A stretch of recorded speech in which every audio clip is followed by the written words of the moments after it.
Bienvenue dans ce nouvel épisode d'Entre Conscience et Mémoire, l'appel de l'intérieur. Je m'appelle Cécile et aujourd'hui nous allons explorer un sujet fascinant, la mémoire cellulaire. Si vous me suivez depuis le début de cette série, vous avez compris que notre être ne se limite pas à notre mental ou à notre personnalité actuelle. Nous sommes un tissu vivant de mémoire, d'expérience et de ressenti. Et ce tissu, littéralement, c'est notre corps. Alors que cache cette idée que nos cellules se souviennent? Et surtout, comment ça peut influencer notre chemin de guérison et de reconnexion à notre essence? C'est ce que nous allons voir ensemble. Quand on parle de mémoire, on pense souvent au cerveau, aux souvenirs conscients. Mais la mémoire cellulaire, c'est autre chose. Chaque cellule de notre corps porte en elle une sorte d'empreinte vibratoire, un enregistrement des expériences que nous avons vécues, et pas seulement dans cette vie. Ces informations peuvent provenir de notre vie actuelle, notamment des expériences fortes vécues dans l'enfance ou l'âge adulte, de nos vies antérieures qui laissent des traces profondes dans notre structure énergétique, et de notre lignée familiale à travers ce qu'on appelle les mémoires transgénérationnelles. Autrement dit, notre corps est une bibliothèque vivante, et chaque cellule est comme une page de ce grand livre. Pour comprendre l'impact de la mémoire cellulaire, il faut regarder d'où elle peut venir. D'abord, les chocs émotionnels et physiques de la vie actuelle.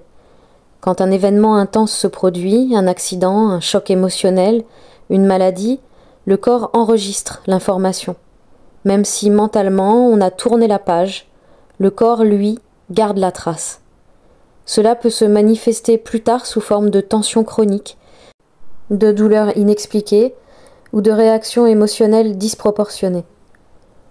Ensuite, les vies antérieures. Certaines peurs, certaines limitations, certaines douleurs physiques semblent n'avoir aucune cause identifiable dans notre vie actuelle. C'est souvent là que la mémoire cellulaire, issue d'expériences passées, entre en jeu.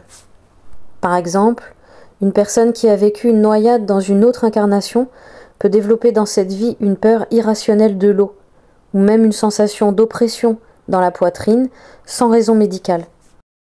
Enfin, il y a les mémoires transgénérationnelles. Nos cellules portent aussi la marque des expériences vécues par nos ancêtres, les traumatismes de guerre, les secrets familiaux. Les injustices subies peuvent se transmettre énergétiquement de génération en génération, jusqu'à ce que quelqu'un dans la lignée décide de les conscientiser et de les libérer. Une mémoire cellulaire non libérée agit comme un filtre sur nos perceptions. Elle influence nos choix, nos comportements, nos émotions, souvent à notre insu. Sur le plan physique, il peut y avoir des douleurs chroniques, des maladies récurrentes, des tensions inexpliquées. Sur le plan émotionnel, c'est souvent de l'anxiété, de la colère, de la tristesse persistante, un sentiment de lourdeur.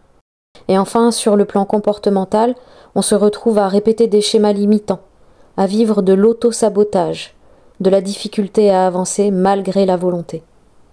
Il faut comprendre que la mémoire cellulaire agit en arrière-plan, comme un programme installé dans un ordinateur.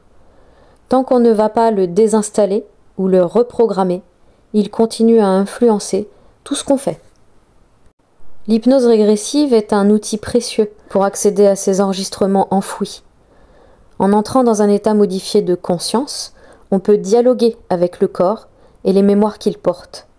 On peut revisiter l'événement source, que ce soit dans cette vie, dans une vie antérieure ou dans la mémoire d'un ancêtre, et le reprogrammer. Contrairement à l'hypnose de spectacle, qui donne une image de manipulation, ici le but est de rendre la personne consciente et actrice du processus. Elle garde son libre arbitre, sa lucidité, et elle choisit de libérer ce qui ne lui appartient plus. Je vais te donner des exemples concrets. Le premier, une personne souffrait depuis longtemps d'une douleur à l'épaule droite. En session, elle a revisité une scène d'une vie passée où elle avait été blessée par une arme à cet endroit-là. Après avoir libéré l'émotion associée, la douleur physique a disparu. Un deuxième exemple, une femme vivait une peur panique dès qu'elle entendait des sirènes.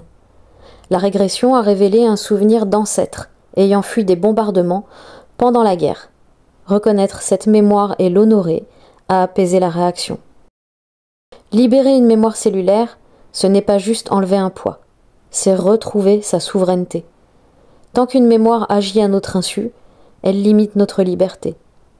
En la mettant en lumière, on reprend les commandes. On peut choisir consciemment nos réactions, nos croyances et nos comportements. Et c'est là que mon rôle est de t'accompagner. Pas seulement pour nettoyer une mémoire, mais pour te donner les outils, afin que tu puisses, à l'avenir, reconnaître et libérer par toi-même ce qui se présente. Pour résumer, la mémoire cellulaire est comme un langage que le corps parle en permanence. Parfois il crie à travers la douleur ou la maladie. Parfois il murmure par une sensation subtile.